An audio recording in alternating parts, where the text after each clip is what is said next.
Okay, here's another example of this is a Union shelter half. So again, you can see how it's buttoned along the top. This one's a lot lower to the ground. You can see there's this rubber gum blanket and that he lays on that keeps him dry at night. It's rubberized on one side and it's got canvas on the other. You can see he's under his wool blanket as well to keep him warm and dry. He's hung his coat, his sack coat. You can see the buttons. But again, during the Civil War, 2 soldiers would have each carried half of this and buttoned them together at night. Let me go around the back. I saw his musket in there. There's this canteen. Now a lot of them would have, you could see here, he put half of an old canteen on the side and he would have used that to cook with. And there you can see his musket is sort of on the ground, half on the ground, half off the ground. But he would have done it, and then they just find an old piece of string, a rope, and string it together to get put 2 shelter houses. Again, 2 guys would have slept underneath this and kept all of their gear inside of one tent. Here's his cartridge box and bayonet. I'll show you. Here's a belt, his belt plate, U.S. His first sergeant will probably make him clean that a little bit.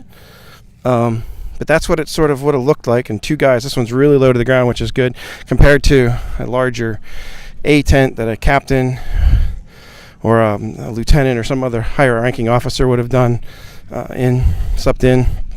And here you can see again where they were buttoned together. These ones have brass buttons, some type of tin or metal button, so that they would have been buttoned together to do it. And you can see the light blue piping showing that he's Union infantry.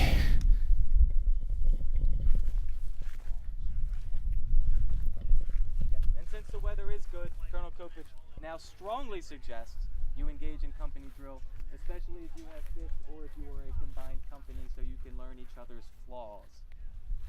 Parade is dismissed. So right now we're walking through the Union camp, parts of it anyway, and try to get you a look here. You can see a lot of the flags, and trying to find, here's a good example. It's a small example of what they would call Company Street, where they would line up the tents on both sides of encampment. Here you can see inside one of the soldier's tents, he's got his day pack right there. He's got his musket. This is his cartridge box where he would have kept all of his ammunition. There's his cap box because it's a percussion musket. The caps would go on right there and they sit in that box right there. He has his bayonet that goes on the end. You can see inside of his tent here that he's got a rubberized blanket to keep him dry, and he's got a wool blanket. There's his vest that he would wear. He's got a hat, and then his haversack that he would use. There's another one. This gentleman here has got a wool hat to keep his head warm at night. Looks like we're going to have some activity going on here, but I wanted to show you quickly a sort of a company street where the tents would have been laid out, and inside some of the tents. So this is the 42nd Pennsylvania, it looks like. Go around this side, you can get another look at it. This one here has all of the battles that they were in. So you can see Plains of Manassas, Chantilly, South Mountain, Antietam, Fredericksburg are all parts of that flag. There you can see the seal of Pennsylvania in this particular one. Looks like it says 19th Pennsylvania Reserve Corps. Again, they're all getting ready to go out to battle. So just a quick little scene in the Union camp. I'll take a little walk and head up to the Confederate camp and let you take a look and see what's going on up there. Shoulder, arm.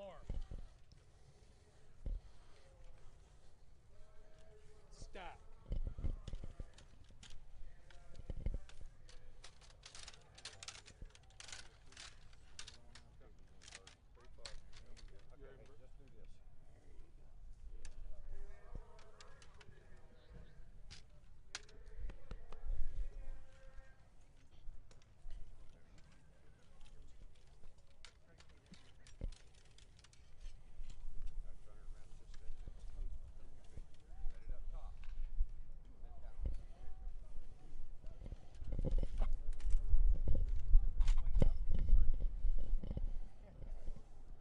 Sir, can you tell me why they stack arms like that?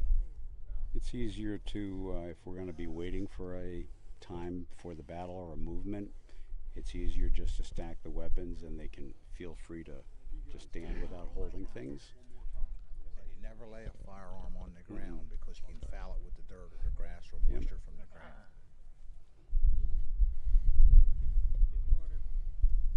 We would only stack when we were going to be standing for a time.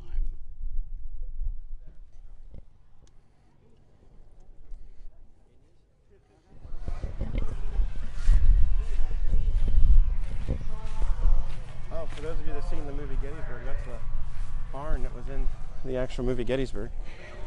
So I wanted to show you this tent. Someone has taken a larger tent, like a fly. That's called a fly. So they've taken the fly and they've made it into more like a lean-to. So they have small sticks that they were able to do, and several soldiers, or looks like maybe 3, are camped out underneath this particular lean-to here.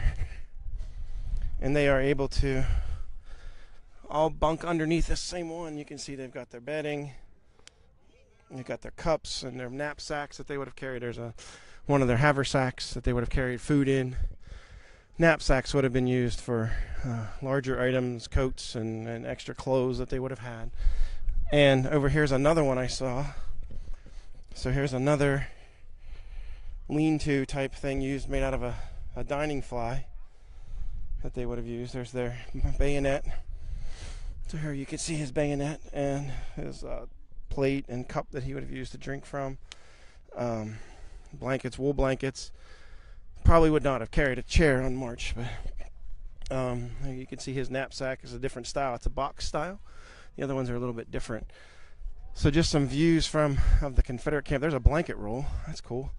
Of a quilt blanket roll. They would have thrown that over their shoulders and carried that and wrapped any extra clothes, shirts, socks, and that sort of thing inside of a blanket roll like that and just carried it over their shoulder. So let's keep walking through the Confederate camp here a minute.